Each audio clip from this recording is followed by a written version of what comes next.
Hi everyone, I'm Arun Iyer. I'm a consultant ENT surgeon based in University Hospital Monklands in Lanarkshire. I'm also associate professor in the University of Glasgow. I would like to welcome you all to our ENT update webinar. Usually this is a face-to-face event, but because of the pandemic, we are now converting this into a webinar. The idea is to give you a broad outlook on ENT problems and how to spot the red flags and when to refer and what can be done once you refer. We are also going to update you on the specific problems in ENT that can happen because of the COVID pandemic. I would like to invite the first speaker of the day, who is Robin Crosbie. He is the post-CCT head and neck fellow at the moment in Glasgow, but he was one of our eminent trainees, and he is going to join us as a faculty from February, so that we will have a full sort of, functioning head and neck team, which is already very busy. So over to you, Robin. Thank you very much. Let me just see if I can share the screen here.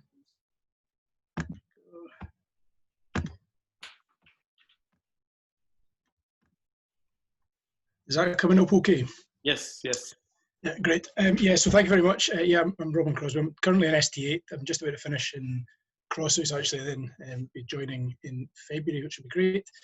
But I thought I'd do an update on head and neck over the last year. There hasn't been a huge amount that's changed in the management of head and neck, but there've been a significant number of changes throughout the whole of ENT, but the whole of really the world with this COVID pandemic. And I don't want to dwell on it for the entirety of the talk, but it has really changed how we've all practiced. And there are a number of factors that have that we've had to change in how we're managing patients, how we're the referral process is happening, which I think are useful to discuss. And they really just highlight the importance of a good history and a good referral initially.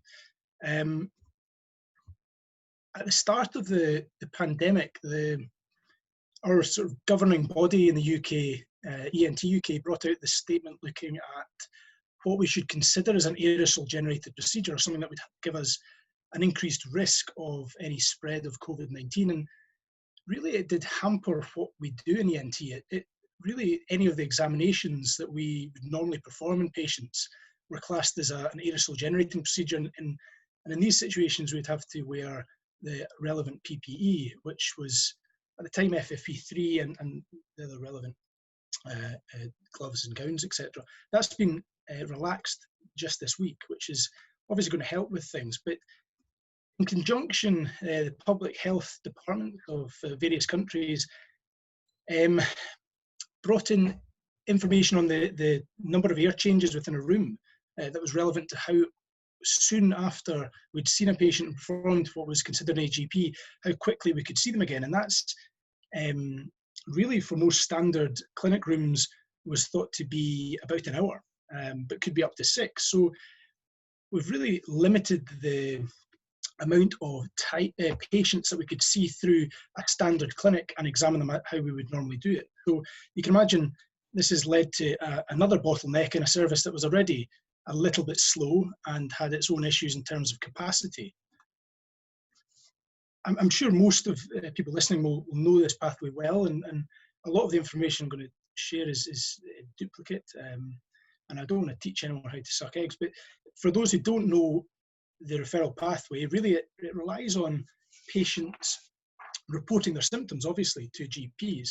And during this pandemic, we know that there's been a significant reduction in patients initially presenting to the GP, despite a huge effort from public health to try and improve that. We know that A&E visits have reduced by 57% between April this year compared to the previous year. So everyone's a bit nervous. I think we're seeing that start to return to some sort of normality, and I'm sure we will see an increase in need and number of referrals coming in the short to medium term. But once the patients have presented to their GP, obviously you're all doing something differently now in terms of how you're conducting your consultations, how you're triaging patients through telephone vetting.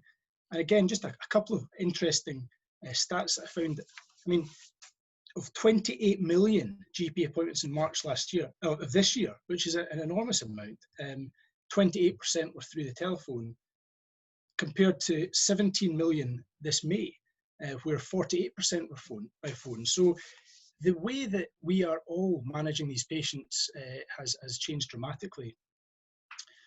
Once a patient has then been assessed and needs specialist referral, they're then referred through either the urgent suspicion of cancer pathway, an urgent pathway, or routine pathway. And I think the important thing to take from this is, if you think someone has got cancer, please do refer them through the USOC referral, because it really makes it a lot easier for us to see them in a timely manner, for them to be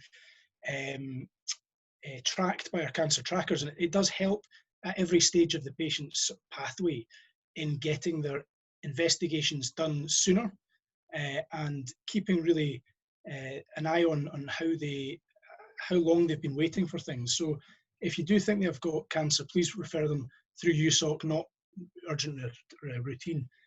And again, when we've looked at that in the UK, we found actually that only 35% of all head and neck cancer diagnoses have come through an urgent suspicion of cancer pathway. So we need to try and do something to improve that. Once we've had the referrals in, obviously we're then vetting them electronically.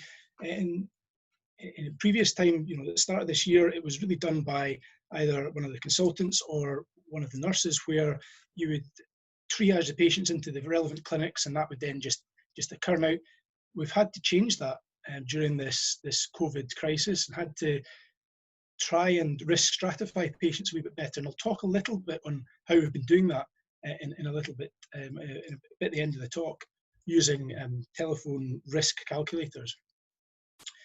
For any patients that's then needing to be seen, we are still doing face-to-face clinic appointments, although the reduction in capacity because of factors such as the need for using PPE and the need for really waiting an hour between each patient in a clinic room has limited our throughput by somewhere between 10 and 20% of what it was. So it's heavily limited in who we can actually see, but patients are still getting seen, still getting investigated. And in a normal setup, we would review them again in a few weeks after their ultrasound or their CT scan, to have a discussion about further treatment, and really to drip feed in diagnosis of cancer, which is what the sort of important part of this talk, I think, is. But we haven't got that capacity just now. So a lot of what we're having to do is a bit different. We're having to discuss potential cancer diagnoses from the very start, in the very first appointment. And in some ways, I think that's improved how patients are given information over the period. And then a bit on treatment planning and the sort of restrictions on how that has been put in place since this has all began. These are the Scottish referral guidance for suspected cancer and head and neck cancer. And this changed from the SIGN guidelines in 2015. There was an update of this guidance, and again, many of you will know this already, but dysphagia and pure dysphagia in the absence of other head and neck symptoms has been removed. So in a way, for the better. I think pure dysphagia with no throat pain, no lateralizing symptoms in the neck, and no neck lumps, it is probably best served going through a route of endoscopy in the first instance, albeit with the restrictions on how many slots are available in the endoscopy service. But if we look at this list, and a lot of it is duplication from what everyone knows already, but anyone with stridor has to be seen that day and referred to the ENT registrar on call the same day. For the other cancer suspicious symptoms, really anyone with symptoms over 3 weeks that are persistent and that are either lumps in the neck that are unexplainable, not thought to be infective and not reducing in size, anyone with ulceration that can be seen when you assess them, so in the oral cavity or oropharynx. Anyone with sort of red or red-white patches in the oral mucosa. Now, some of these, there is overlap with maxillofacial team, but ultimately they just need referred somewhere. If you can get a photograph of the lesion that you can see, it is quite helpful to attach to the referral. Other than that, persistent hoarseness. Again, by persistent, we mean present all day, every day, and not coming and going back to normal. And it's also useful to know whether, when you listen to their voice, whether it sounds abnormal. That's a very important factor, I think, and very useful one to be able to speak to someone on the phone, because you do get a good idea as to whether they have got a normal voice or not. And lateralizing throat pain or painful swallowing. They have got guidance on thyroid cancer. Those who should be referred through the suspicion of cancer pathway for a thyroid lump are those with a solitary nodule, although that can be, in some cases, difficult to assess clinically, but those with rapid increase in size, those who are young, so under 16s who have got thyroid swelling, or who have had previous neck irradiation, who have a family history of MEN, for example, or thyroid cancer, familial thyroid cancer, those who have a thyroid lump and hoarseness, and those who have a thyroid lump and other palpable lymph nodes. These are the ones that we need to see sooner. Other than that, a simple thyroid lump, it may be a cancer, but it will generally be an indolent one and a well-differentiated one. A couple of photographs, I don't know how well they project, but these, I think most people would agree, are suspicious looking ulceration of the lateral border of the anterior tongue, and on the right hand side there, a swelling and an ulceration within the right tonsillar fossa. We want to see this, and we want to see this soon.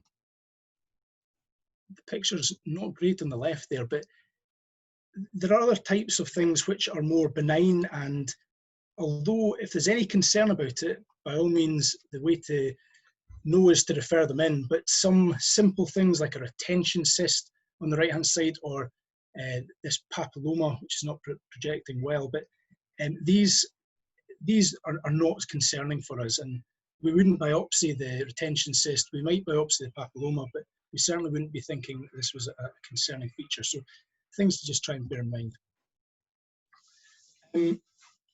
This is the risk calculator we've been using to telephone vet patients, and it's a calculator that's been designed really by one of the ENT registrars in Lanarkshire at the moment, Theophana. She's done a lot of work looking at how to try and risk stratify patients, and a lot of the symptoms are those that we already know would be concerning.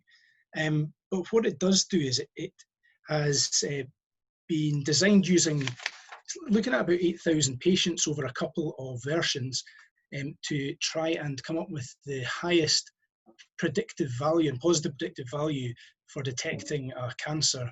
And this version has a predictive value of about 88%, which is pretty good. And its sensitivity and specificity is high. You know, it's got a sensitivity of 85%, specificity of 78. So it's pretty good at looking at picking up cancers in those who score over the cutoff of 7%. If I show you a couple of examples, we've got here a patient who's 60 years old, male. He's a smoker, he's a drinker, he's got unintentional weight loss, he's got persistent unexplained voice change, he's got dysphagia, which is persistent, he's got a persistent neck lump, he's got a sore throat when he swallows, and he's got ear pain. He's also got something in his throat, but if you look, all of the other symptoms together make this very concerning for a head and neck cancer. His score would guide us all towards he needs to be seen soon. In comparison, you've got a patient who's 30, she's a non-smoker, she's got no other red flag symptoms, but does have a constant feeling of something in her throat. And really you can see here that her risk of cancer is exceptionally low. We do get a lot of referrals through the suspicion of cancer pathway for a simple feeling of something in the throat. And I think we need to try and tease out what the symptoms the patient's really describing, and that can be tricky. There are some limitations of this screening tool. It's not validated for other non-head and neck SCC diseases like lymphoma or thyroid cancer.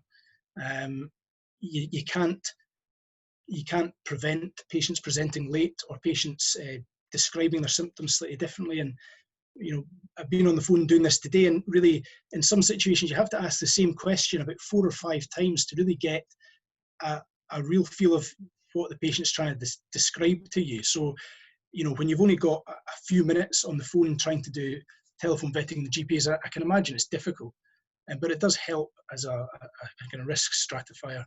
And it doesn't help to prevent the limiting step being the patient in presenting late.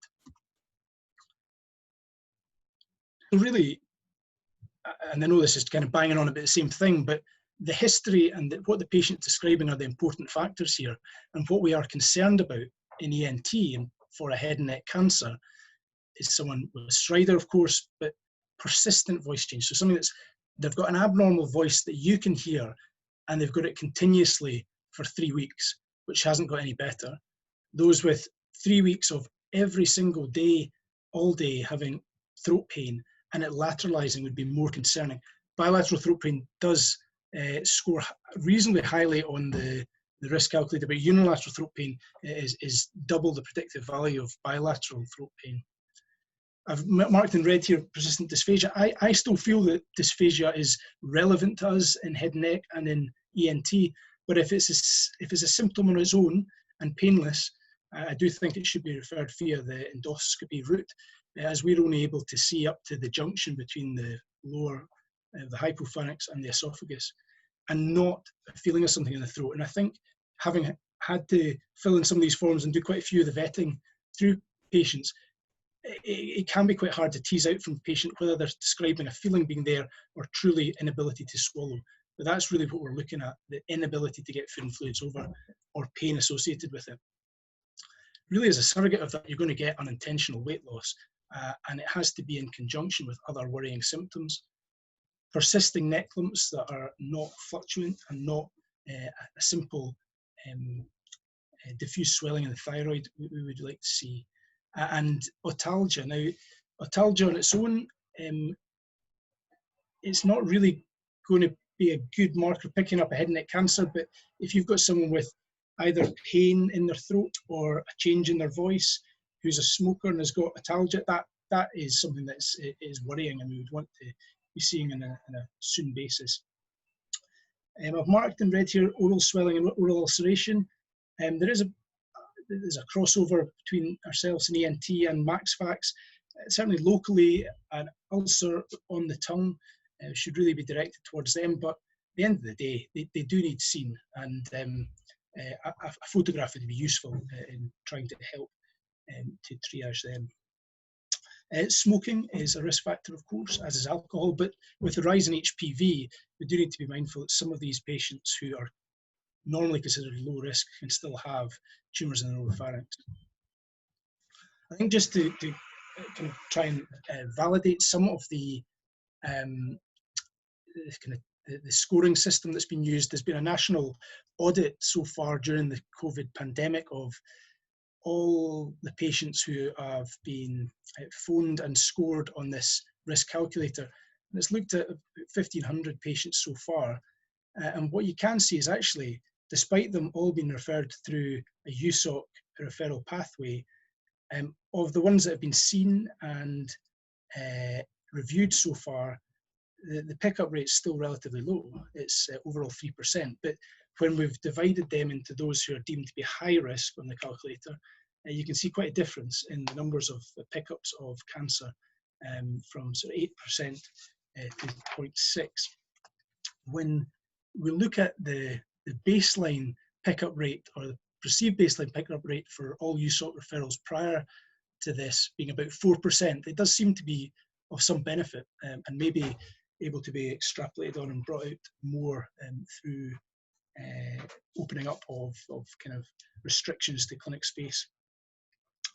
What it did show was that actually 70% of referrals were deemed to be low risk, and actually 17% were able to be discharged back to their GP, with 54% avoiding an urgent outpatient investigation or outpatient appointment up at the hospital, albeit it's early days, and What we don't know is, of the patients who were deferred or discharged, how many of them were missed.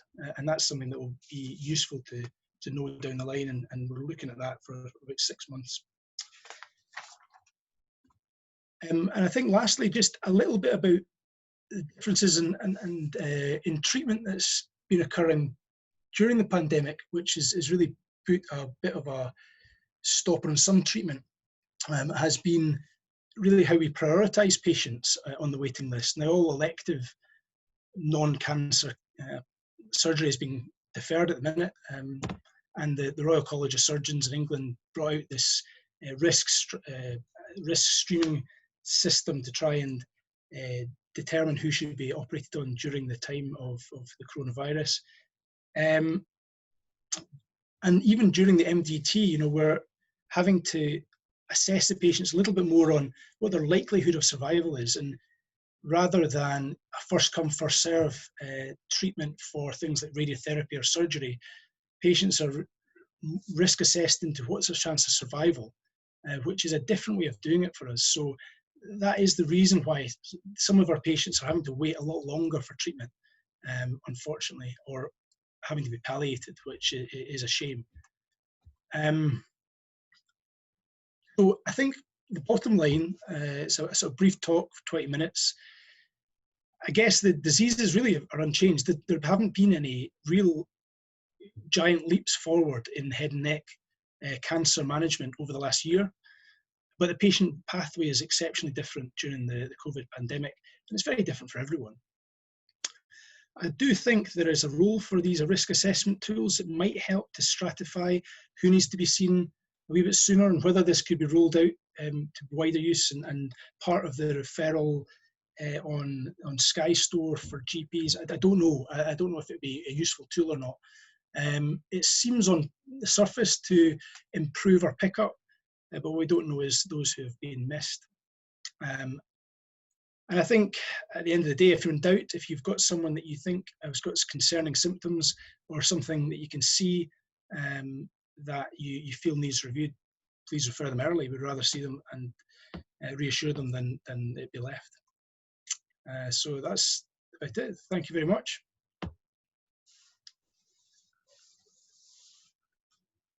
Excellent. So that's a very sort of a comprehensive introduction and about the methods we are using at the moment.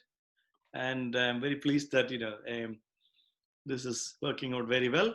So Robin, because you're on call, you may have to go, and I've allocated 5 minutes for you to answer any questions that is coming via chat, if there is any, okay? Because the reason is that, if you have to go, then there is a problem.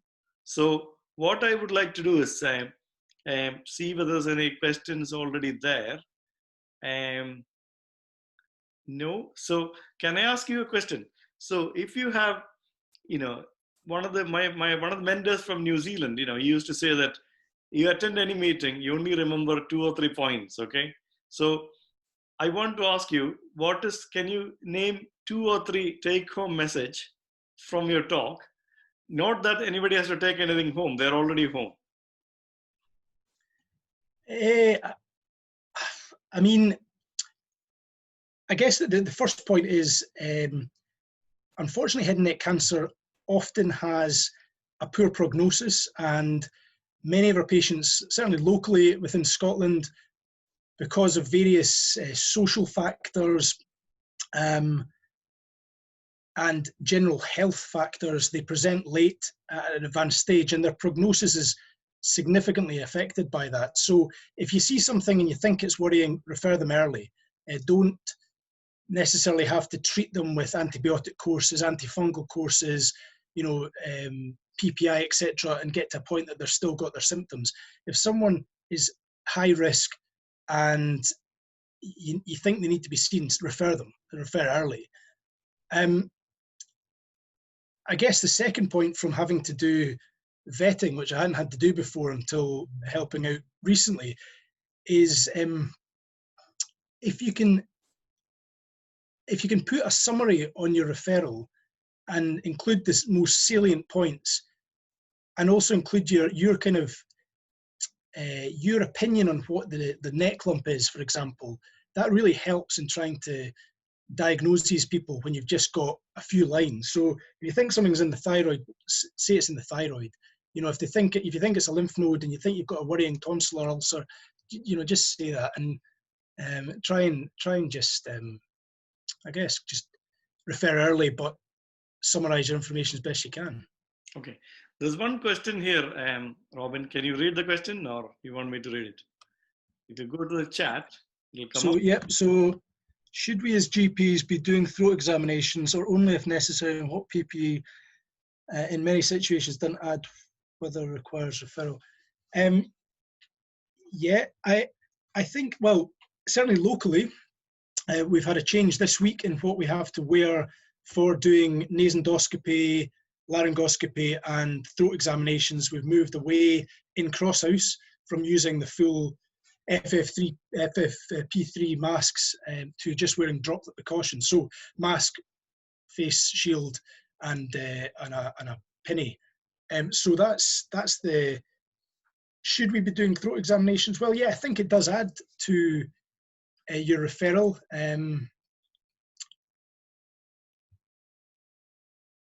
I think it does. I think if you have a patient who's got pain in their throat, then it's useful if you've got a lesion in your oral cavity and oropharynx that you can see, because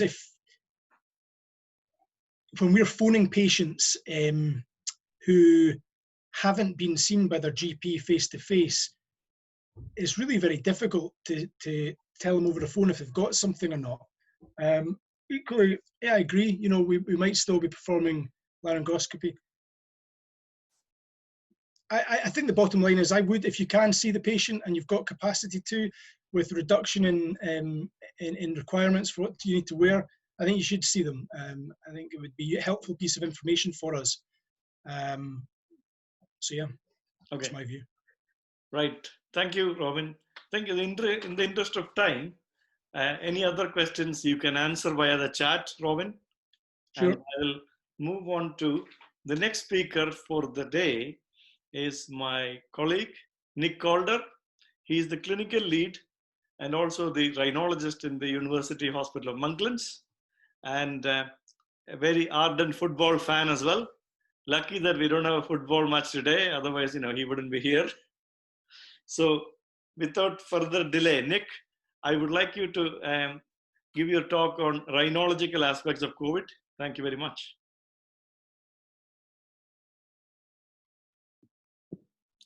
I'll just unmute my microphone while I try and get the screen up here. Actually, Rangers are playing their first pre-season friendly tonight, so I'm going to talk quickly and then I can go and watch it on TV. First game in a long time on the TV. If you hear a shout from next door, it's my boys watching it. Right, let's see if I can get this up. I'll be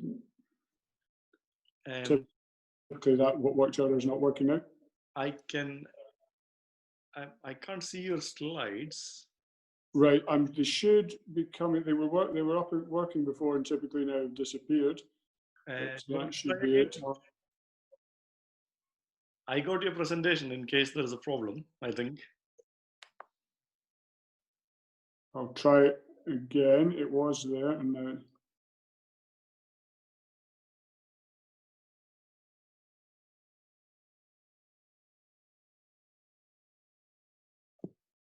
Oh, this is annoying because it worked before.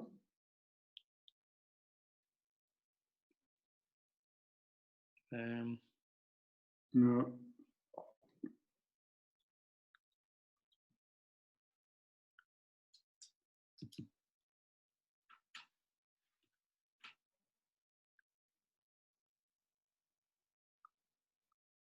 I don't know if you can put it up, Aaron. I changed it a little bit. It's not.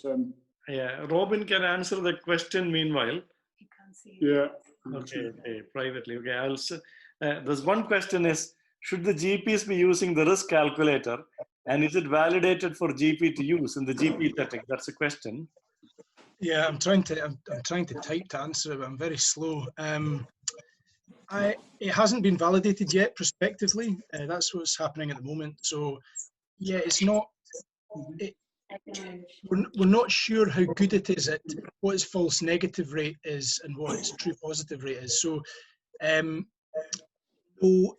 but at the same time, having phoned lots of patients with it is quite useful to help just jog your memory if you're going through the kind of risk calculator at the time and clicking the buttons and the drop down menus, and at the end you click calculate and it gives you an answer, and that helps, I think, to direct your discussion with the patient as to what should happen next. So I've found it quite useful, particularly over the phone. But no, it's not something we need at the moment to have as part of the referral, as we don't know if it's fully validated yet. Okay, Dick, I got your presentation here. I'll try to bring that up. Yeah, sorry, I don't know why it's not not sharing. I can share. No, that's fine. So you haven't made any changes afterwards, did you? No. I just put one summary slide in, but that's fine. I can easily. Okay, so I'm sharing your slide. Okay. There we go. Okay, there we go. Okay, thank you very much. I'm sorry about the IT hitches there. Thank you all for joining in and giving up your Thursday evening to listen to us talk about ENT and how things have changed in the COVID era. I think we're all fed up of hearing these words, and I promise I won't only talk about COVID because we want to hear about other things as well. And we've started with probably what's the most important thing first, and Robin's very nice presentation about the important head and neck cancer, because that's obviously what we're prioritising at the moment and what you guys don't want to miss and what we don't want to miss. And despite the restrictions on we have been seeing and treating these patients, these are the ones that we still need to be able to deal with. Thanks, Aaron. Next slide. So what I'm going to cover briefly is a bit about COVID-19 and the sinonasal symptoms, which you all know about. It's typically anosmia or hyposmia. A little brief update on general rhinology, which is mainly on chronic rhinosinusitis. There's a few new things this year, and a little bit about service update, which overlaps with what Robin said, not only specifically in Lanarkshire, because I appreciate a lot of you from all over the place, and we're grateful so many people from all over the place have joined in to listen to us, but what I will say will apply widely, and Robin's covered some of that already. Thanks, Aaron. Next slide. So, as you know, anosmia, or change in sense of smell or taste, has been recognised as a cardinal symptom of possible COVID-19 and is an indication for getting a test. And it's not surprising that it does cause anosmia, because post-viral anosmia is a well-recognised phenomenon. About 40% of all anosmia or hyposmia is caused by viral upper respiratory tract illness. And coronaviruses that we knew about before, pre-existing coronaviruses, account for 10 to 15% of anosmia and hyposmia. And as COVID-19 started to spread around the world, initially in China and then in Europe, there were many case reports of hyposmia and anosmia, and anecdotal reports of an increased number of consultations in February and early March in the UK, people with no other symptoms apart from hyposmia and anosmia. And the British Rhinology Society and ENT UK communicated initially to Public Health England on the 21st of March, so fairly early on in the pandemic, that this was an important symptom and should maybe go on the list of symptoms and for consideration for testing. But it took nearly 2 months before that was added to the official list of symptoms that you all know about now, of cough, fever, and change in sense of smell or taste. So there may be a lot of cases that would have been tested earlier that weren't, but obviously a lot of that was probably due to the restrictions in testing in the beginning of the pandemic because of lack of testing capacity. But hyposmia and anosmia has now, as you all know, been added to the official list of symptoms for testing. Thanks, Aaron. Next slide.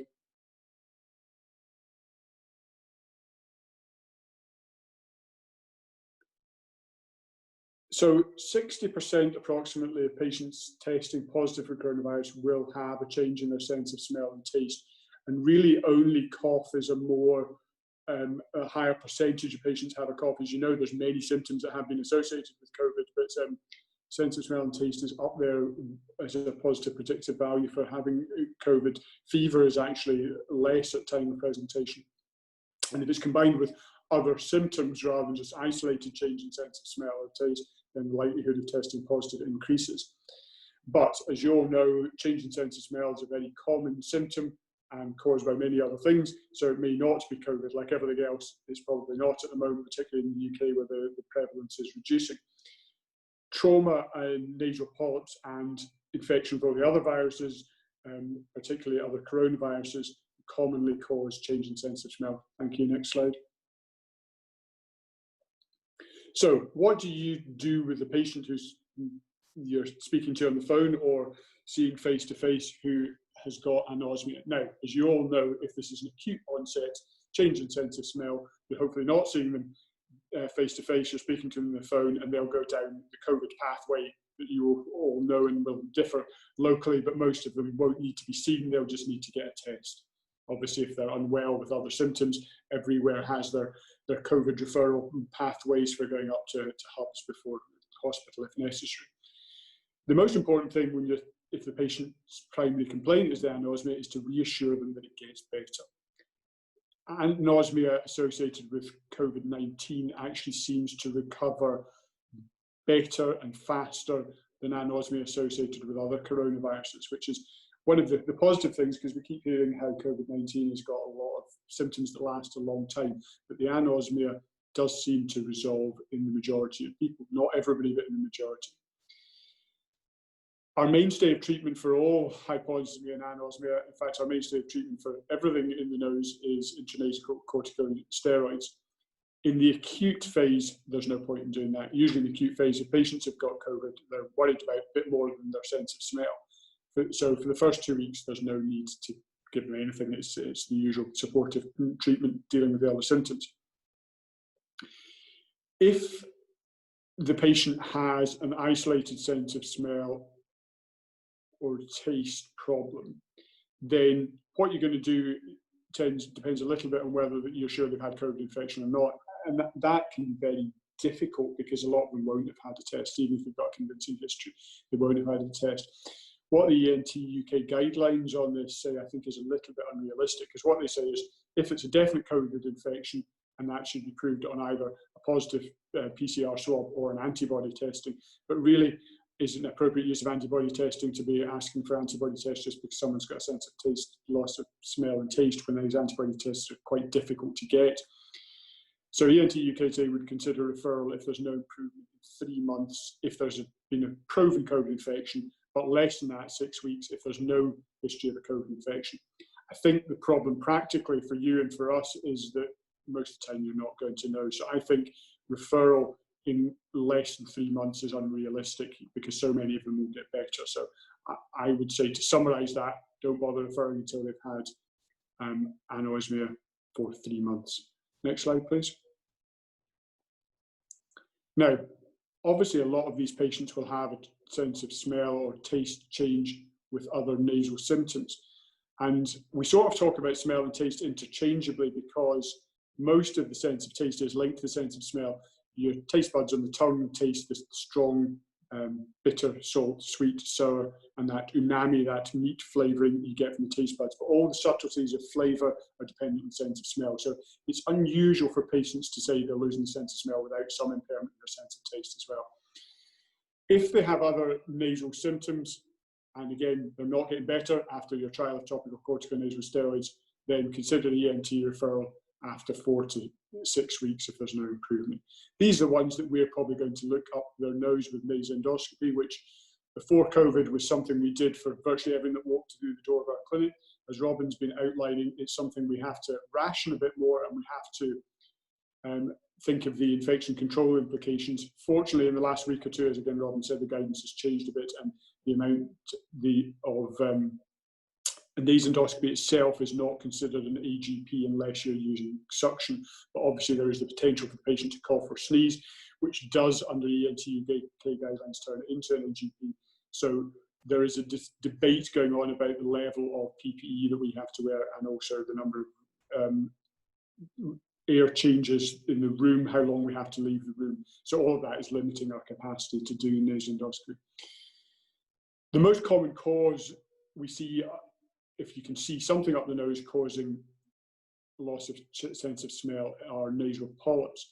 And usually you can tell that from the history, because if someone says, my nose is blocked and it's running and I've got a poor sense of smell, they've probably got polyps. If they've just got a change in their sense of smell without other symptoms, they probably don't have polyps. If they've just got blockage and rhinorrhea, they're more likely to have rhinitis and not polyps. So that trio of symptoms of blockage, rhinorrhea, loss of sense of smell is highly likely that they've got polyps. Rhinology is really, really easy because there's only 4 things that can go wrong with the nose. It's either blocked, it runs, you lose your sense of smell, or it bleeds. So there's only 4 things that I have to know, and polyps are dead easy because they cause 3 of these symptoms. Next slide, please, Anne. So imaging, I don't think there's any need for you guys to ask for imaging in the majority of these. If they're isolated change in their sense of smell or taste, if they've had proven COVID infection, the guidelines are no imaging is necessary because you know the cause. If they've not had proven COVID infection and their examination is otherwise normal, then if it's persisting after 3 months, you would consider an MRI brain, and that is to look for problems with the olfactory bulb. A meningioma or an olfactory neuroblastoma can cause loss of sense of smell and taste. They're very rare frontal lobe meningiomas in that place, and also olfactory neuroblastomas. I send people for MRI scans not infrequently because they've got a loss of sense of smell, taste that I can't explain for everyone else. I don't think I've ever had someone come back with a significant neurological lesion. What you often see, particularly in the elderly population, is some degree of cerebral atrophy because, as you know, changes in loss of sense of smell and taste is associated with neurocognitive decline and is an early marker of Alzheimer's, and maybe an early marker of Parkinson's as well. So if you send people for an MRI, it's not uncommon for the radiologist to comment that they've got a bit of atrophy, sometimes more than you would expect for their age. If the symptoms are not isolated and they've got other nasal symptoms, for example, polyps, as we talked about, or significant sinus disease, what imaging you do will depend on nasal examination, and the majority of the time it's a CT scan. MRI scan is good for looking at the brain, good for looking at nerves. CT scan is much better for looking at the sinuses, and particularly for surgical planning. So you guys don't need to get imaging, leave that up to us. It will normally be in CT, sometimes in MRI. Next slide, please.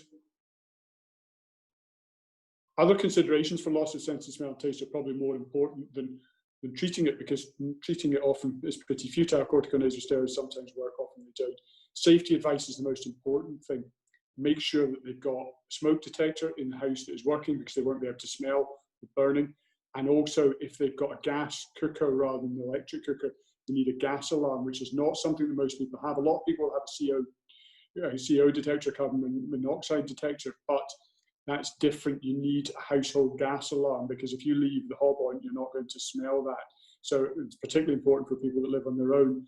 But I advise people who've got persisting anosmia that is not improving, they need to make sure the smoke detectors are working and to buy a gas alarm.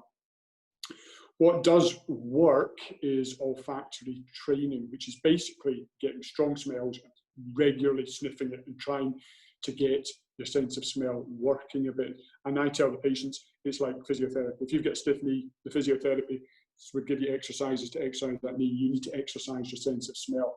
And the best resources for showing patients what to do with that are the 2 charities that you can see there. The Fifth Sense is the UK one, Absence is the American charity, but they both have got very good explanations of how patients can do smell training with common household things. You can buy essential oils, but usually it's easy to find things around the house to do it. And it's definitely worth pointing patients to these 2 charities. Oral steroids are a bit of a controversial topic in the COVID era, as you all know, and similar to intranasal corticosteroids, not recommended for short duration of symptoms, definitely not in the first 2 weeks. If all other COVID symptoms have resolved, if they had COVID and their sense of smell is not improved, a short course of oral steroids after 2 weeks could be considered, but I would be hesitant, I think, in the COVID era, stick to topical corticonasal steroids. And by topical corticonasal steroids, I mean a nasal steroid space such as mometasone. Other adjuncts, omega-3 supplements, there's no strong evidence. The recommendation from the ENT UK is they are optional, but vitamin A drops and alpha lipoic acid are not recommended. Next slide, please. So, summary of the anosmia, hyposmia. These presentations are likely to increase post-COVID. Patients that have recovered from COVID are probably going to be coming to you guys saying, my sense of smell's not come back. Give them intranasal corticosteroids. I would give mometasone 2 puffs once a day into each nostril for 6 weeks. Make sure you give them safety advice. That's probably the most common thing. You don't want them burning their house down because their sense of smell is poor. Direct them to the charities for the self-help, the smell training, and then consider referral if no improvement. If you want to look at these guidelines, it's on the ENT UK website, which has got very good guidelines. It's also got that risk calculator for head and neck cancer that Robin talked about earlier on. Next slide, please. I'm just going to move on briefly to talk a bit about chronic rhinosinusitis, which is the mainstay of a rhinologist's work and something you guys see a lot of in primary care as well. The paper that we all as rhinologists quote and look at and look for our evidence for management is the EPOS guidelines, European Position Paper on Rhinosinusitis and Nasal Polyps. And the update that we've been working on until now is the 2012 edition, which has been recently updated this year, came out just before COVID hit. So we've not really had a chance to digest and implement the changes recommended now. And to be honest, there's not any significant changes. 2 things just that I wanted to highlight that I think are relevant in primary care are about definitions and then treatment. Recurrent acute rhinosinusitis is something that you will see a lot, that we see a lot in secondary care as well. And the definition of that is 4 or more episodes a year. So if someone says, oh, I get a terrible cold 3 times a year, then that is normal. It's 4 or more episodes a year before you consider doing anything about it. Prolonged acute viral rhinosinusitis is when you get symptoms lasting more than 2 weeks but less than 12. So they're not into the 12-week cutoff of chronic rhinosinusitis, which has been the bar that EPOS has used since its inception in the early 2000s. And what that really is, the sort of post-viral rhinosinusitis is a phenomenon that we've certainly seen in secondary care, and I'm sure you have in primary care. The patients that have had a cold, but then their nasal symptoms, their runny nose, their irritation persists. And that is described now as a prolonged acute viral rhinosinusitis. So they're over the acute infection, but they've got sort of post-viral syndrome from that. The other update from EPOS 2020 that is promising is dupilumab. MABs are, as you know, the great treatment hope for many things, very commonly used in inflammatory arthritis and inflammatory bowel disease, but there is some promise in the management of asthma and also in chronic rhinosinusitis, which is essentially, and what I always tell patients, asthma of the nose, it's inflammation in your nose and your sinuses. And dupilumab is an anti-interleukin 4 and partially anti-interleukin 3.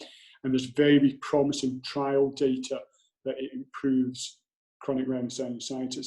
Currently in the UK, it's only available for severe asthma, but it's been looked at by NICE and also the SMC, Scottish Medicine Consortium, and it may possibly become available in the near future for recalcitrant rhinosinusitis. So for the many patients I've got who have got severe chronic rhinosinusitis that don't get better on the normal treatments, that's the one hope I'm giving them when they ask, is there anything new? I'd say dupilumab, maybe in the future. But basically, the summary of EPOS 2020 is the same as it's always been. The mainstay of treatment by far is intranasal corticosteroids and saline rinses. These are the 2 things that work. Steroids up your nose and salt water up your nose. Next slide, please. Thank you. I'll briefly talk about some of the service changes that affect us, that by knock-on will affect you and affect all our patients. And Robin mentioned some of these already. Everything has changed. It's changed hugely for you in primary care. I know you're all doing so much more over the phone. You're trying to reduce the number of patients coming up to your GP clinics. we're having to do exactly the same in secondary care, and shutting everything down and making the NHS a COVID service was easy in comparison to opening things back up again. And having maybe the misfortune to be the clinical lead at the moment is what I spend most of my day doing, is trying to get services open back up again. And it is really hard to do so because there are so many steps that have to be done. Clinic capacity is going to be in Lanarkshire, and it will be very similar everywhere else. It's going to be 28%. That's the face-to-face clinic capacity, 28% pre-COVID, because of all the restrictions we talked about AGPs, about physical distancing in the waiting room and in the clinic areas, the increased cleaning of rooms, all the things that you guys all know about. So the clinic capacity is vastly reduced. We were under huge pressure and waiting times before. It's going to get a lot worse now.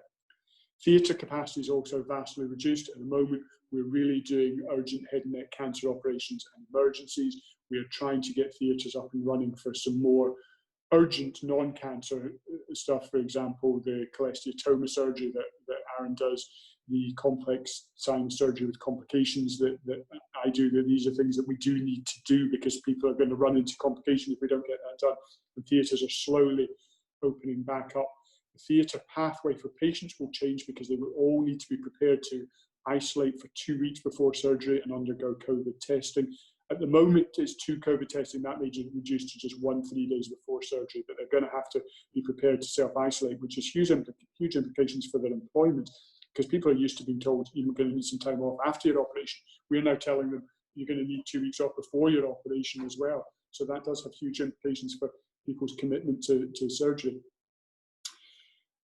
Robin's talked about nasendoscopy and aerosol generating procedure and how we need increased level of PPE, although that is changing slightly, and the enhanced infection control procedures, because what we want to do is not only minimise the risk to ourselves, but minimise the risk of nosocomial spread in the hospital.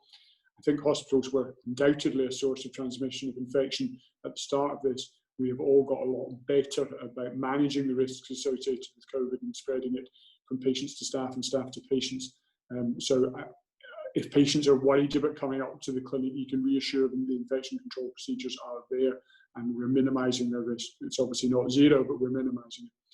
And obviously, like you guys were doing, a huge increase in virtual consultations, telephone and the near me video consultations.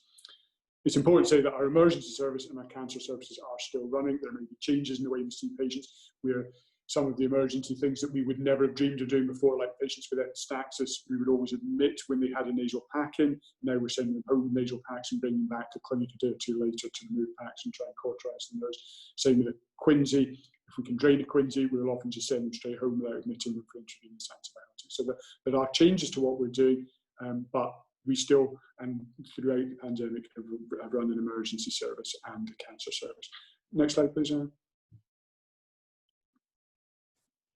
You got only, a couple of minutes, and yeah, this is the last or the second to last one, I think. Surgical waiting lists have been prioritised and into red, amber, and green, and most things, as you can imagine, will green, which means they're going to have to wait a long, long time. We've no idea when we're going to start doing tonsils again. I don't think it will be this year. It may not be till there's a vaccine. Tonsillectomy is a high-risk procedure for spreading the virus, as you can imagine. We're going to be more strict about vetting. I'm sorry if this upsets any of you. If we get referrals that are incomplete, they're coming back to you, I'm afraid. Remote clinics for the first consultation will be the norm unless it's something that clearly needs to be seen face-to-face on the referral letter. We're going to be phoning and screening first before we get patients up to the clinic. Next slide, please.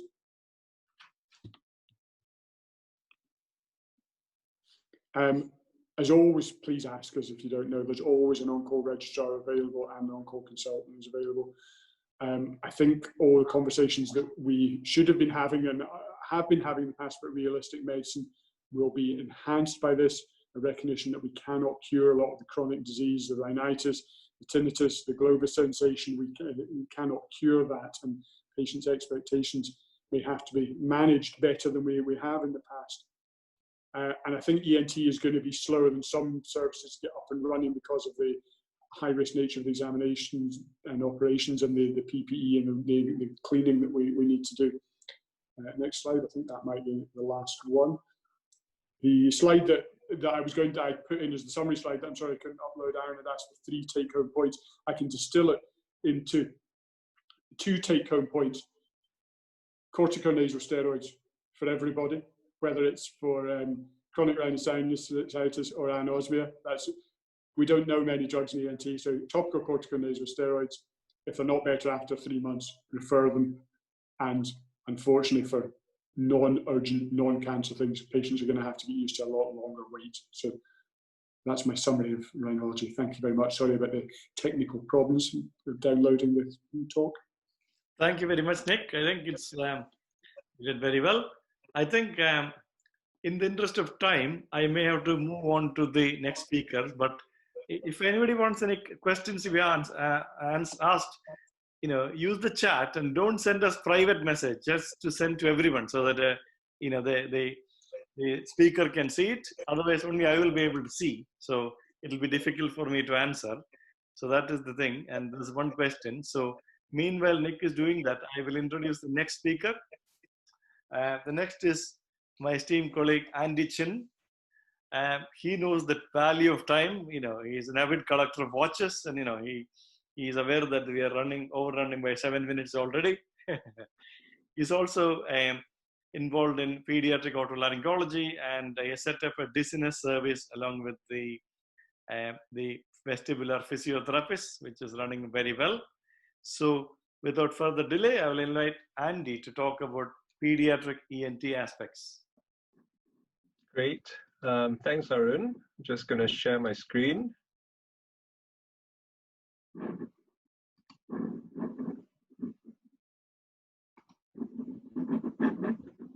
Is that working okay, Arun? Yes, yes. Great. Well, first of all, good evening. Thank you very much. I'm Andy Chin, one of the otologists and pediatric surgeons over in NHS Lanarkshire. Arun then asked me to talk about COVID-19 and pediatric ENT. But to be honest, there is very little on this very specific topic. We know that the symptoms are similar to adults and a lot milder, and perhaps a lot of them are asymptomatic. There have been these reported ENT complications, but to be honest, I think the association is unclear, whether the cause or whether concurrent infections with COVID. But what we can certainly tell you is that there's been no significant increase in pediatric ENT emergencies during this whole period of COVID-19. And to be honest, I think it's actually been a little bit less than previously. But as Nick has said, pediatric ENT as well has been knocked back it's going to be knocked back for a very long time. But we're concentrating on a few things: the universal newborn hearing screening, hearing loss, and to a certain extent, obstructive sleep apnea. Just like you, a lot of our services have changed to telephone and near-me clinic consultations as a form of active triage. We identify the patients that need to be seen, and they come wholly for a physical examination as the history has already been taken over the phone. We're considering now using hearing aids for the treatment of glue ear as a first line due to the waiting times. It's very likely that we'll be observing a lot more cases of tonsillitis and mild and moderate sleep apnea rather than be offering surgery. We're also going to be using apps on iOS and Android for audiological screening. And as you know, as Nick has said, routine operations have been severely delayed. As we start to restart services, it's been a slow process, but a bit of good news. We've set up an MDT now for newborns with hearing loss, which both Arun and myself are part of. And I think I'm going to move on now to more of a traditional talk and move away from COVID-19. I'm going to stress a bit on less so much on the clinical bit, but a bit about what you can do when you're on the phone with a patient and come up with a management plan based on best practice. So in terms of acute tonsillitis, we've got really good sign guidelines, sign 117, and I'm not going to go through it because all of you will know this. But I think it's fair to say that we're going to be a lot stricter in implementing these guidelines now. And these patients really must have the minimum numbers before considering a referral.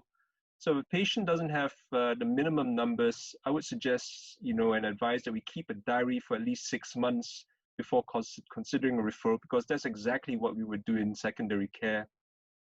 And this is really because we do know that only patients with significant tonsillitis benefit from tonsillectomy, because at the end of the day, it's a really painful procedure and there is a risk of complications, i.e. bleeding. It is hard to differentiate between a viral and a bacterial infection. And really the advice for first-line treatment in milder cases is just a simple symptomatic treatment, and antibiotics only in worsening cases. I'm sure you know all this. This is the McIsaac modified CENTO scoring for group A strep. If it scores 3 or more, you should give them antibiotics. If there are risk factors as well. Sorry? Oh, yeah, and with risk factors as well, they should get antibiotics. Now, in simple tonsillitis, you really shouldn't have these odd symptoms like stridor, voice change, drooling, neck swelling that's significant, or respiratory symptoms, because if it is, there's something else going on, and most of these will require an emergency referral. I think it's a good time now to jump onto epiglottitis, because last year, I believe, the Chief Medical Officer in Northern Ireland has sent a letter out to GPs around the country, which really caused a lot of anxiety. And really it was down to this statement over here about not examining a throat. I'd like to reassure you that epiglottitis is actually a pretty rare condition, a lot of it down to the fact that the kids are now vaccinated against Haemophilus influenza B. But if there is a case of epiglottitis, it is dangerous because there's lots of upper airway swelling, potentially causing airway obstruction.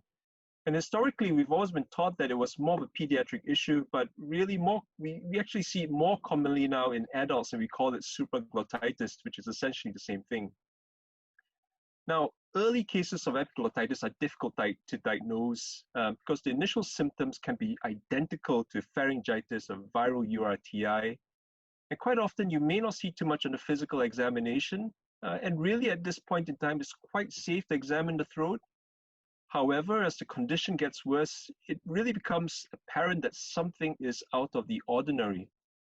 And in this case, you should be suspicious if a patient returns really quite quickly with far worsening symptoms over a very short period of time. They look unwell, they start to develop difficulty swallowing, a voice change, difficulty breathing, especially when they're lying down, persistent fever, things like stridor, drooling, hot potato muffled voice are all late signs, and these are all emergencies.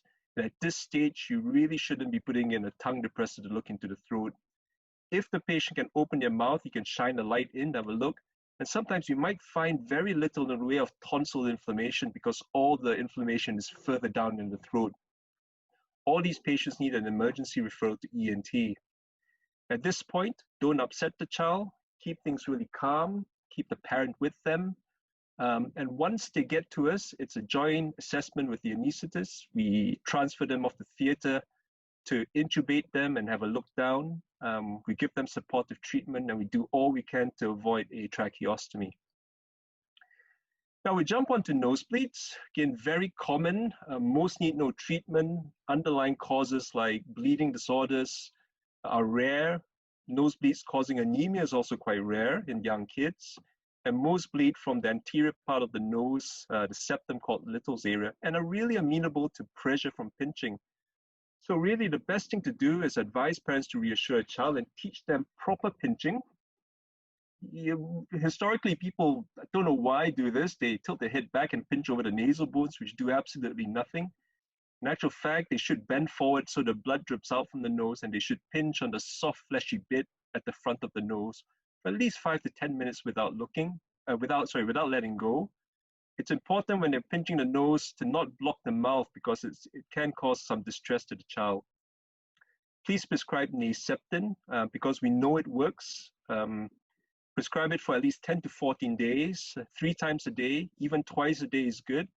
Remember that it contains peanut oil, so mupirocin or Batroban is alternative in nut allergy kits.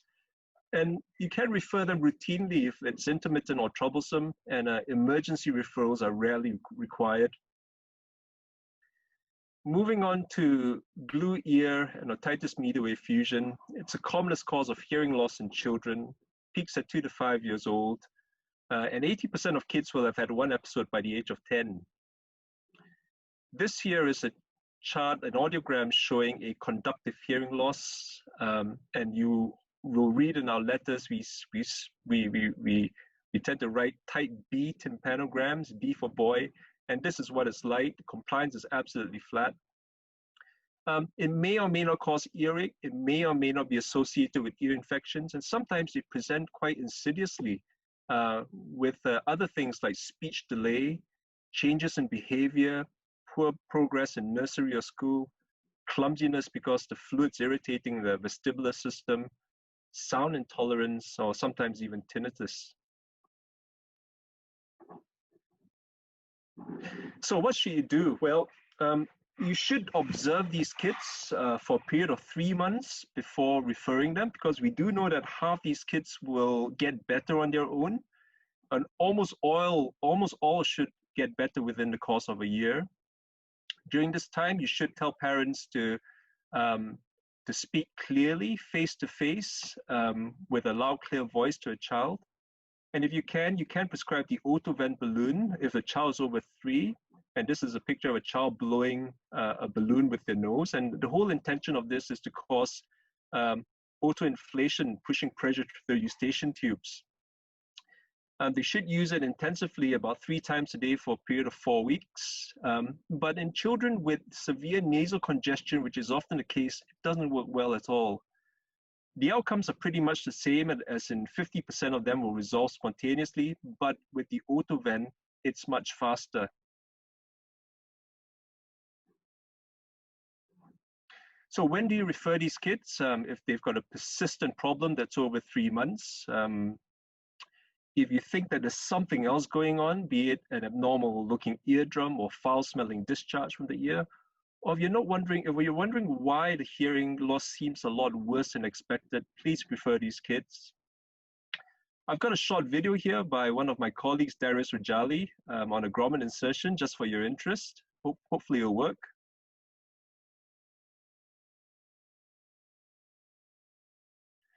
So this is an endoscopic view of an eardrum, and this is what Arun and I tend to do. A little incision in the eardrum is made. And then suction is introduced. And you can start seeing this thick glue.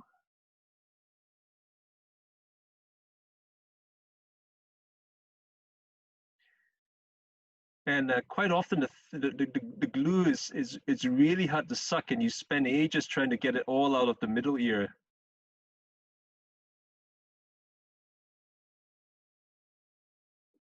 I don't think we can see the video, Andy.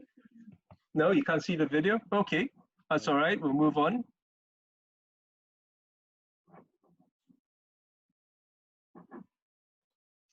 So in exceptional cases, you should refer all kids with Down syndrome or cleft palate to ENT because the treatment is slightly different. And things like routine antibiotics, antihistamines, mucolytics, and decongestants don't really work for glue ear. Nasal steroids, the jury's still out. I sometimes prescribe it, but it wouldn't be standard treatment. And we'll now move on to acute otitis media. Again, very common in young kids, painful condition, associated hearing loss. 10% of these kids will perforate, but 94% of these perforations will heal within a month. Now, this is taken from the NICE website, and it's a really nice thing with a good plan. But essentially, the whole discussion is about whether or not to give antibiotics, and you've really got 3 options. Either you treat it symptomatically with no antibiotics if the child's really coping well. You could give a backup antibiotic for delayed prescription after 3 days or if symptoms worsen, or you could give immediate antibiotics. And furthermore, down here as well, if you are concerned about complications, they should be referred directly to ENT. This statement as well is really useful because it does recognize that, that clinicians should make individual decisions with their patients, and it's not mandatory to apply all these recommendations. This is also from the NICE guidelines about antibiotic treatment, and amoxicillin or clarithromycin or erythromycin are first line antibiotics of choice. But what about topical antibiotics? Well, they might work in acute otitis media, but only if there was a perforation, because then the antibiotics could potentially penetrate into the middle ear, but there's not really any good evidence. But we do use it very widely for other forms of ear infections like infected grommets or middle ear disease. So perhaps there's a role for it as a second line form of treatment, or in kids that do not seem to respond to oral antibiotics. We've got really good eardrops now that are ciprofloxacin based, like Cetraxel, Siloxane, and Silodex, that are not ototoxic. And the benefits over oral antibiotics is that it really, topical antibiotics gets to the source of the infection. There's less side effects like GI upset or rash, and possibly less resistance in the long term. So when do you refer them urgently? Well, if you think that there's a complication like acute mastoiditis, but routine referrals for most other things, for persistent hearing loss, otorrhea that's persisting, which might indicate a perforation, or if you're worried that something else is going on. Now, nasal obstruction is a very common thing. The reason they get referred to ENT is because of possible adenoidal hypertrophy. We also see rhinitis as a possible cause. It can affect kids in terms of schooling, exercise, eating. And although most will settle conservatively, we do have nasal steroids that are age appropriate, like Avamys from 6 and above, and Flixenase for 4 and above. And as Nick said, we also give saline drops. Occasionally, I would prescribe some drops for children at the age of 3, but unusual for me to prescribe anything under the age of 3. And for allergic rhinitis, I like the RAS test. It's a good thing, but it does require a blood sample. I routinely test for tree and grass pollen, house dust mites, and animal dander.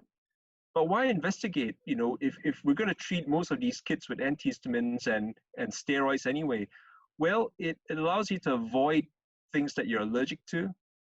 It's evidence-based treatment. You've got a reason to give steroids, and it certainly helps with compliance. And in some parents who want an answer, if it's positive, well, there it is. The treatments include nasal steroid, antihistamines, or combination treatments with azelastine and saline douching. And I very often refer patients to the Allergy UK website and NHS Inform websites.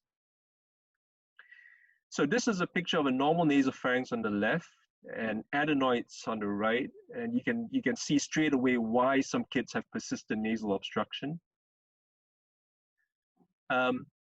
In rhinitis, you can see swelling of the turbinates, and this over here is the nasal septum. And if you tip the head upwards and if you put a finger on the tip of the nose, you see this ball coming from the side of the nose, and that's not a polyp, that's an inferior turbinate. Likewise, that's the inferior turbinate over here as well, adjacent to the septum. That's the first structure you actually see on the side on when you look into the nose. And this is a picture of a polyp, and it's really got a slightly different appearance. It's not always the case, but most of the time it's got a more translucent appearance. Be a bit suspicious if you have unilateral nasal discharge or a persistent nasal obstruction, because it could be something like a foreign body. Occasionally, you could have polyps which are almost always abnormal and requires investigations. I've seen a child as well with a late diagnosis of choanal atresia, presenting with one-sided nasal obstruction. Now we'll move on to something that seems to be causing a lot of anxiety at this point in time, and it's really with children with sleep disordered breathing and sleep apnea. Simple snoring itself occurs in 12% of kids. Obstructive sleep apnea, 1 to 2% of children. And the ERS defines sleep disordered breathing as, difficulty breathing secondary to increased upper airway resistance and pharyngeal collapsibility. And this is an interesting chart of a sleep study comparing simple snoring obstructive sleep apnea. You see the snoring pattern up here, the pressure changes, the chest is moving, and the abdomen is moving in sync. But the oxygen levels and the pulse are all nice and stable. But look at this picture of obstructive sleep apnea. We've got really loud snoring here, followed by silence. Again, the pressure goes up and down, followed by nothing. However, the abdomen and the chest continues to move. The oxygen's desaturating, the pulse rate's erratic, the PCO2 levels are spiking throughout the whole night. There are some symptoms that you may or may not notice, or parents may or may not see. They may not notice things like, pauses of breathing unless they're sleeping with the child all the time. But one thing that occurs, and something that really sways our decision making, is daytime somnolence as well. So if they've got this list of things, they may benefit from intervention. There's also a very typical story that their symptoms get a lot worse when they have URTIs or tonsillitis. I find asking parents to provide a video very useful. So if they have one, that's great. I'll even ask them to show it to me on a near-me consultation. You can check for nasal obstruction or nasal discharge. You can look at the tonsils to see if they're huge. Check their BMIs as well. And don't forget to check for glue ear, because quite often they may have that without knowing. When do you refer these kids to ENT? Well, I think we appreciate a lot that there's a lot of parental anxiety, and sometimes you need secondary care to give some reassurance, and we are there to help. If there's a history of suggestive of obstructive sleep apnea and daytime somnolence, or like in most cases, if there's a mix of multiple problems like tonsillitis, nasal obstruction, OSA, glue ear, we'd like to see these kids. You can try some topical nasal steroids. And in some kids who have extensive pediatric medical histories or syndromes, you're probably best referred to pediatrics, especially if you don't see any signs of tonsil enlargement or nasal obstruction, because they may have central sleep apnea. In Lanarkshire, we can offer a basic sleep study, which is pulse oximetry. A positive result is a strong predictor, but a negative test still doesn't exclude obstructive sleep apnea. Sometimes they get referred to Glasgow for PSG, which is the gold standard.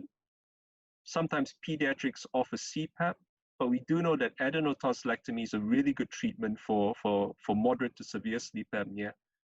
And you can treat rhinitis because it might help. And why do we treat severe obstructive sleep apnea? Because it's thought that it triggers a bit of an inflammatory cascade, which leads rise to things like cardiovascular problems, metabolic problems in the long term, not to mention the behavioral and psychological problems as well. What else are we going to talk about? Button batteries are absolute emergencies. Every minute counts, so please, if you have any suspicion at all, it's on the phone straight away. Periorbital cellulitis, something like that could rapidly change. And things that would make you suspicious that there's something worrying going on, if there was chemosis, proptosis of the eye, reduced eye movements, reduced visual acuity, double vision, everything needs to be handled as an emergency because there is a risk of permanent blindness for a missed case of orbital cellulitis. You can refer them sometimes to pediatrics, ophthalmology, and ENT. We all work together anyway, so all three of us will see the kids. In this case, you can see the ethmoids are opacified, and there's an abscess here right next to the muscles of the eye. And you can see the proptosis of the eye and the chemosis of the eye in this child who's going to surgery to have an abscess drained. Neck lumps is a huge topic on its own, and I'm just going to touch very briefly on it. Most are benign, thankfully, and transient in nature. If you were to palpate most kids' necks, 28 to 55% will have a palpable lymph node. And the key really is the history and identification of red flags. Now, reactive lymph nodes are the commonest causes for nodes in the neck, and they're usually located in the anterior and posterior cervical chains and associated with recent infections. Anything in the supraclavicular area is bad. The reactive lymph nodes fluctuate in size as well, but anything that's bigger than 2 centimeters and progressively enlarging is bad. These are the other red flag signs, which I'll just let you have a look at. But if you're not happy about anything, if parents need reassurance and they're not happy, please refer them. Some straightforward hematological, especially if they have widespread lymphadenopathy. Again, pediatrics and ENT will both look after neck lumps. And really, in conclusion, I hope that with COVID-19, that a lot of our management is as good as it possibly can be in primary care before referral to us, based on evidence-based treatments. And just to remind you that pediatrics is difficult because you're not only looking after children, you're looking after the parents as well. And we are here to support you. Okay, thank you very much. Thanks, Andy, for that nice presentation. We are running a little bit late, as we can see, but if you have any questions, you can again ask Andy via chat. So that comes to the last part of the talk, and that's from myself. I'm going to talk briefly on otology, and I'll try to be as precise as possible.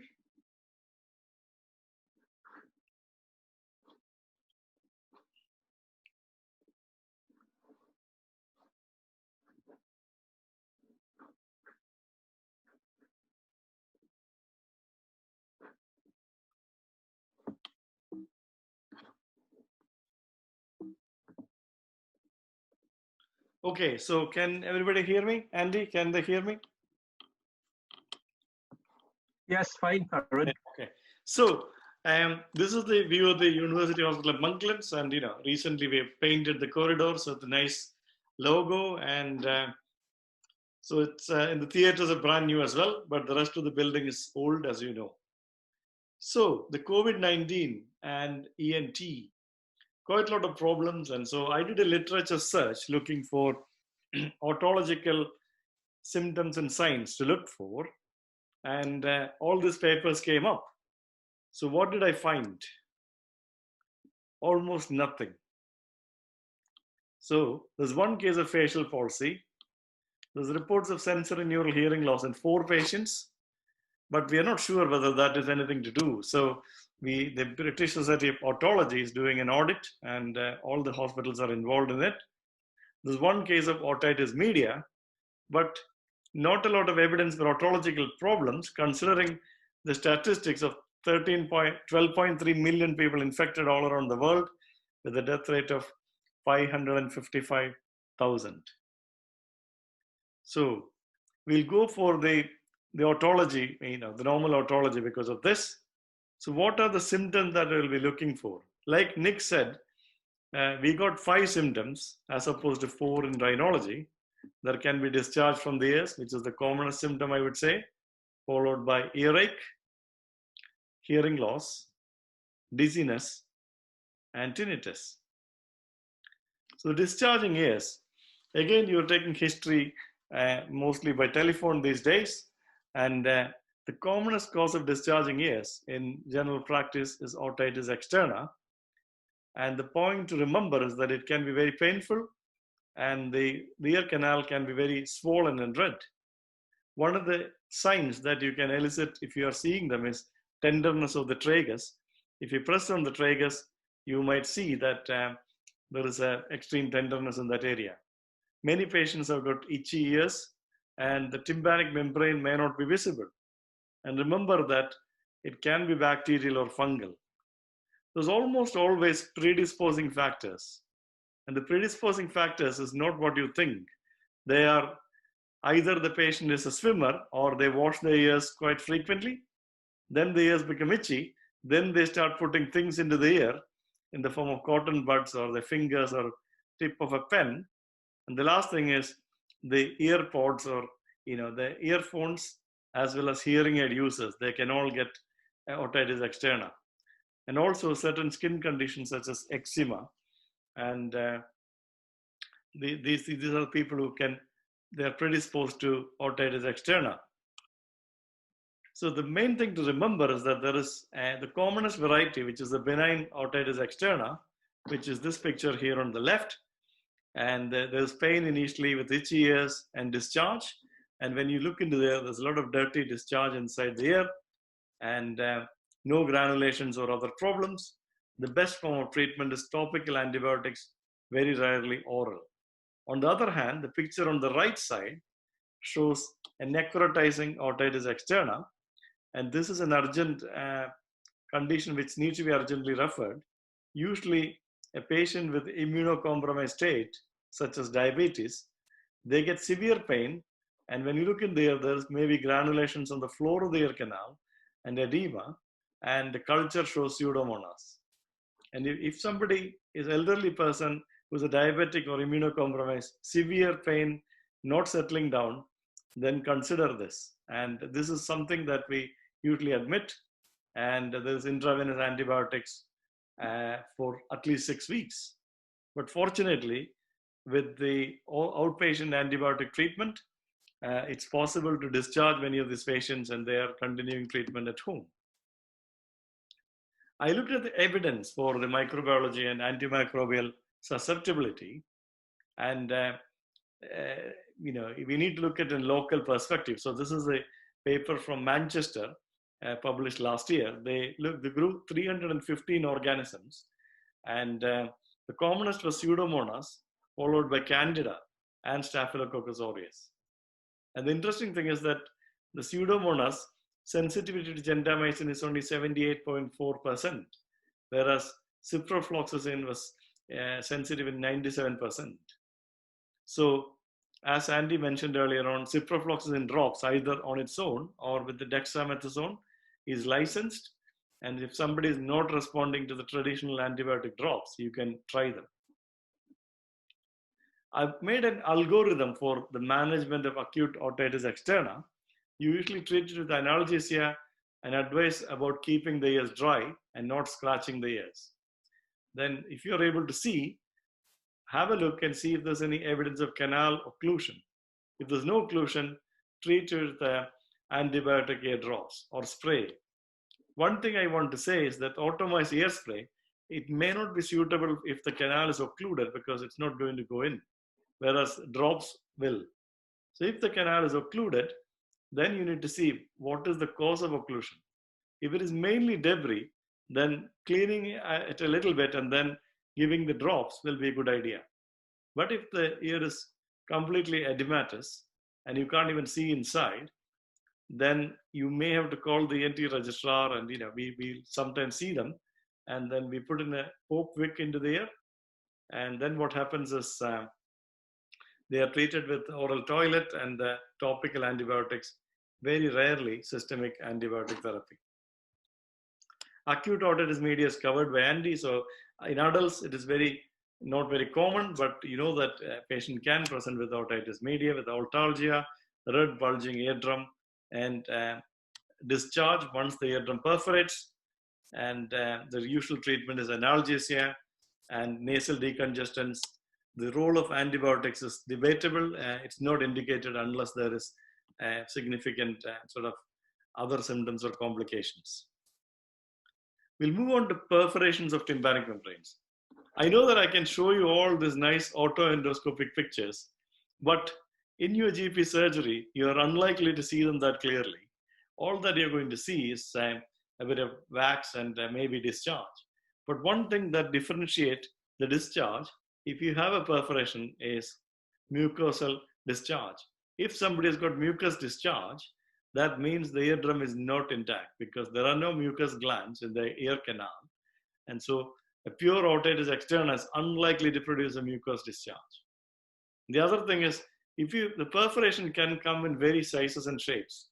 This is a subtotal perforation, whereas this is a small one, and this is a kidney-shaped perforation, and that is a posterior perforation. But another thing to remember is that anything that is white in color is not always cholesteatoma. The commonest cause of this white patch in a dry ear is tympanosclerosis or calcification of the tympanic membrane. That in itself is not a problem, and it doesn't need any treatment unless there is associated hearing loss. So anybody with a perforation of the tympanic membrane, it's optional. If the patient wants to swim or if there's recurrent infection or discharge, you can refer them to us, and we can consider laryngoplasty or tympanoplasty operations. And I do this these days with an endoscope, and their day case procedures. They go home the same day. There's not even packing, and they're back to normal within a few days. The only snag is, like my colleague Nick said, the operations are now classified into 4 categories by the Royal College, and the category 4 is something that can wait indefinitely. And these perforations will be in the category 4. But cholesteatomas, on the other hand, they are different. They usually produce constant, painless, foul-smelling discharge, and this discharge tends to be very thick, and it's not commonly mucoid unless there is acute otitis media with it, and there may be hearing loss. Some of the cholesteatomas actually present with no symptoms. There's nothing coming out of the ears. It is gradually developing into a pocket, and remember that if somebody has got past history of multiple grommets and they get discharged, it's likely that there may be either a traction pocket like that developing into a cholesteatoma. There are some predisposing conditions such as cleft palate, for example, can develop a cholesteatoma. And in children, for example, with Down syndrome, they also have a high tendency of retraction pockets and cholesteatoma. I can show you all those nice pictures again, but you are unlikely to see any of this. All that you're going to see is something like that. And there's a dark sort of stuff in the top of the eardrum called attic. And this is calcification. Sorry, this is actually the cholesteatoma, which is become black in color because of contact with air. And so you might see something like that. Remember that it is very rare to see a mastoiditis or meningitis, and dizziness and pain they are all rare things that can happen, and that means that there is probably a complication. So I'll show you some of the pictures that you're likely to see. That's a normal eardrum, but this is what most likely you're going to see, a lot of wax and nothing else. And this picture shows an early sort of acute otitis media, and this is the more florid one. And with a mild dullness of the tympanic membrane, and that is a glue ear with a retraction. Most of the time, in the primary care, you're sometimes worried about mastoiditis.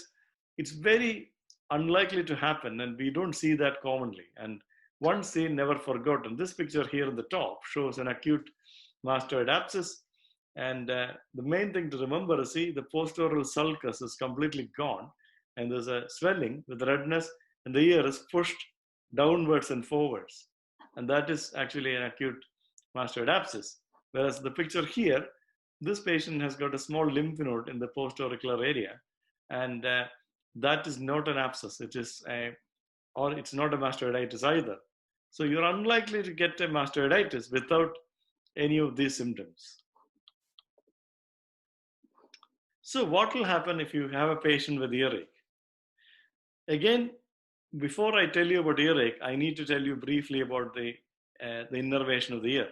The outer ear, it's a complicated structure. It's got the nerve supply coming from C2 and C2-3, and auriculotemporal nerve, which is a branch of the 5th nerve. And the vagus nerve also supplies the outer ear canal, as you can see. That is why people start coughing when they're poking their ears. Whereas the middle ear is supplied by the glossopharyngeal nerve. The end result is that the earache can be either from the ear or all the structure, the cervical spine, the larynx, oropharynx, or temporomandibular joint, rarely sinuses. So remember that if you have an earache, there may be unusual causes, okay? So otalgia can be 50% of the cases is primary, and you will see something in the ear like acute otitis media, otitis externa, or another finding, but rest of the 50% is referred pain. So you won't see anything there. And the commonest culprit is in the oral cavity, the tooth or the temporomandibular joint is the commonest problem, followed by oropharyngeal lesions. Remember that there can be neuralgias and cervical myalgias as well. So I found this good algorithm. You take a history and examine. There's an abnormal ear examination that is primary otalgia. You deal with it according to the cause. If the ear is normal, then we move on to examining the oral cavity and oropharynx and the TMJ. And if you find a cause, then you need to treat it appropriately. But there is a group of people where both of this is normal. Then there is always a worry of risk factors of malignancy. So anybody above the age of 50, smoker, excessive alcohol intake, and the previous history of head and neck cancers, they're all suspicious features. If the risk is present in persistent otalgia, it is better to refer to us, and then we will examine them and do the necessary investigations. If the risk is absent, then a trial of simple analgesics, and you can review them and see what's going on. And if they get better, that's fine. So it's just a matter of risk stratification.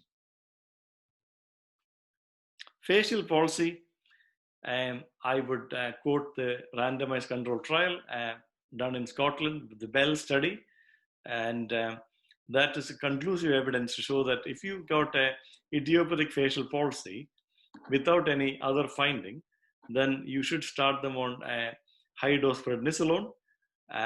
If you do give prednisolone at 3 months, the recovery rate is 83% versus 63.6% if you do not give steroids. And that improves over the next 9 months. But still, there is statistically significant difference between giving the steroids and not giving steroids. There's worry about whether to give steroids during the COVID epidemic, but the recent opinion from the British Society of Otology is that the risks outweigh the risks actually is not that great. And one of the treatment strategies for COVID itself is steroids. So it is advisable to give them the steroids unless they have florid symptoms of COVID. But remember that there's another condition called Ramsay-Hunt syndrome, which is the herpes zoster oticus. You might see the vesicles and otalgia. The vesicles can be the ear, palate, or the tongue, and the patient may be deaf and dizzy. Then you need to add acyclovir. But the problem is manage patient expectations. The recovery is not going to be as good as Bell's palsy. And if somebody's got ear discharge and chronic otitis media, they may need to be referred to us immediately because sometimes surgical decompression of the nerve is needed. We'll move on to tinnitus. One of the commonest issues that is facing the GPs as well as us was the NICE guidelines. Luckily, the British Society of Otology and ENT UK has managed to liaise with NICE, and this is the latest guidelines that came out this April.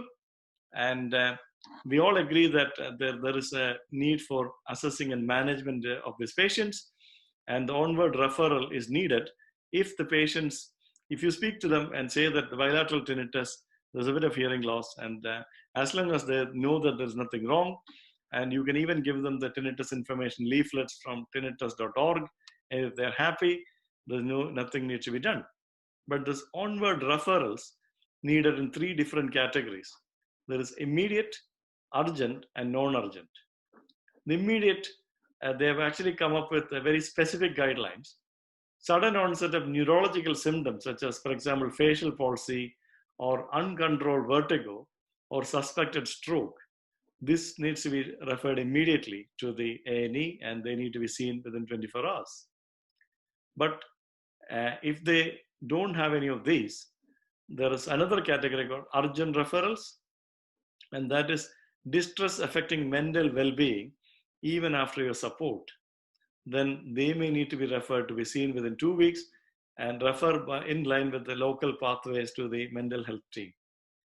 But if somebody has got sudden sensory neural hearing loss that started more than 30 days ago, then they may need to be seen as well. but they need to be referred to ENT. But if somebody has a sudden sensory neural hearing loss, which started within the last few days, always start them on high-dose steroids, then refer to ENT. Previously, anybody with the persistent pulsatile tinnitus or unilateral tinnitus was considered as urgent. They are not urgent because we are not going to do anything immediately. So they are non-urgent routine referrals. And so tinnitus that bothers despite tinnitus support, persistent objective tinnitus, and unilateral ones, you do refer them to the ENT, and then we'll assess them and do an audiogram. And if there is asymmetrical sensory neural hearing loss, we will do an MRI scan. The others will get hearing aids, and rarely they go into tinnitus support, which is offered by one of the audiologists. And but like my colleague Nick said earlier on, these are chronic conditions, and we are not going to cure them entirely. But remember that objective tinnitus, you may be, for example, there may be bruit in the neck, and that may be a carotid artery occlusion, or something in the ear like a glomus tympanicum. And unilateral tinnitus, remember cholesteatomas or ear infection or even acoustic neuroma, but they are not urgent, they're routine referrals, but better to refer them. I'll cover the balance problems in a very small way because it's a topic in itself. There's three things important in assessing in a balanced patient, okay? They're like property. Instead of location, location, location, I would say history, history, and again history.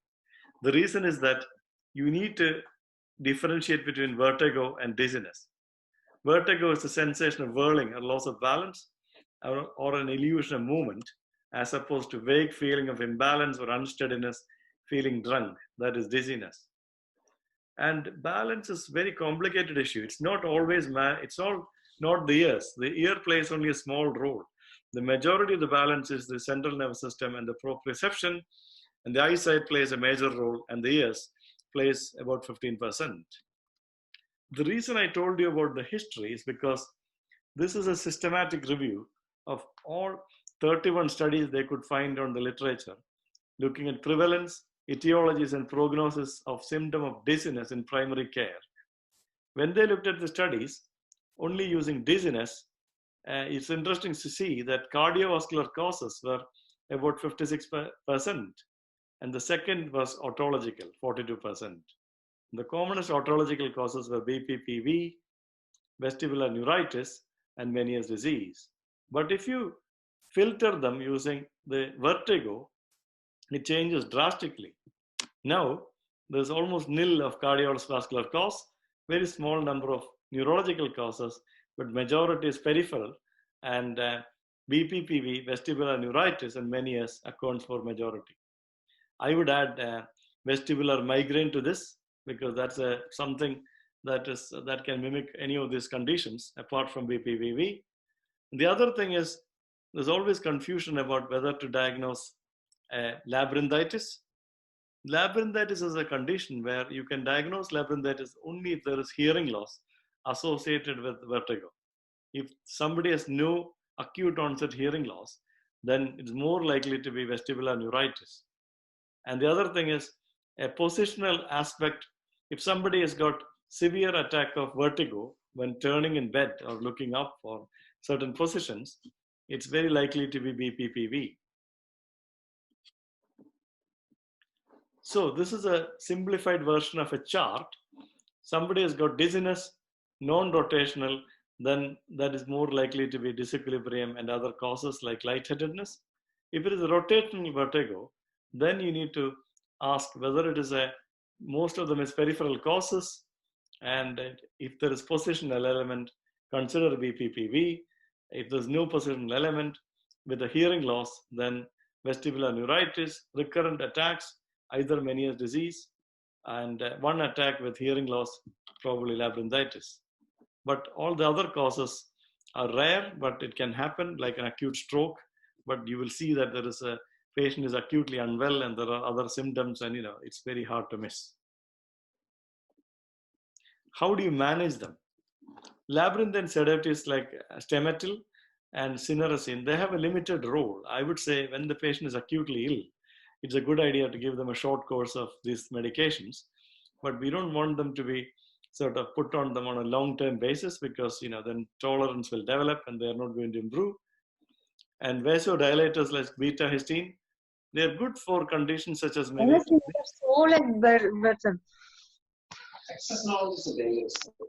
No.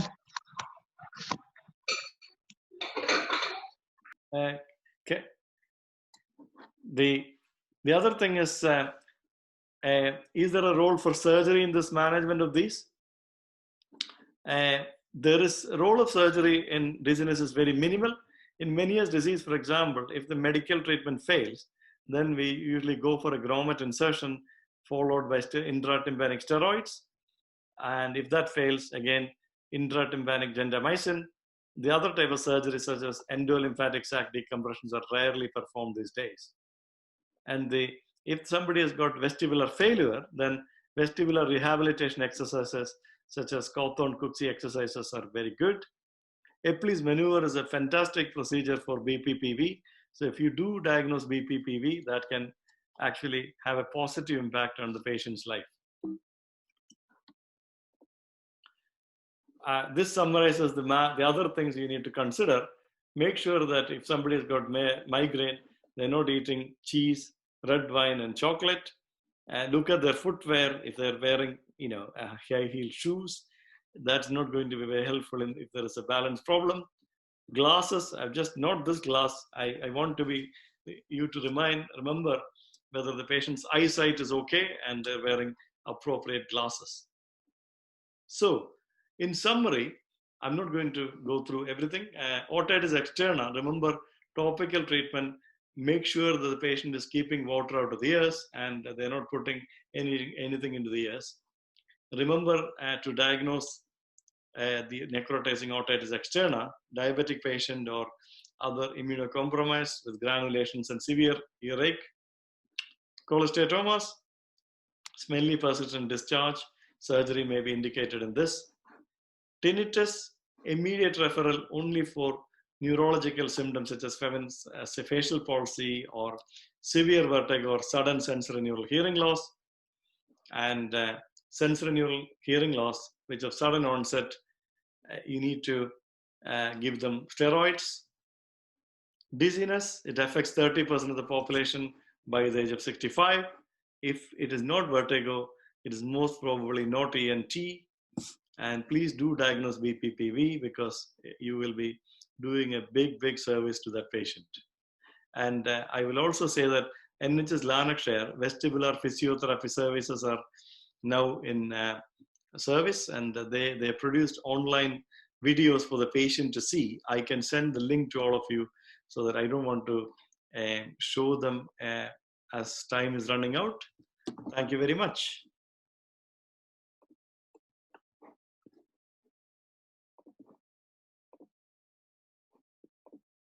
So that is the end of the presentation.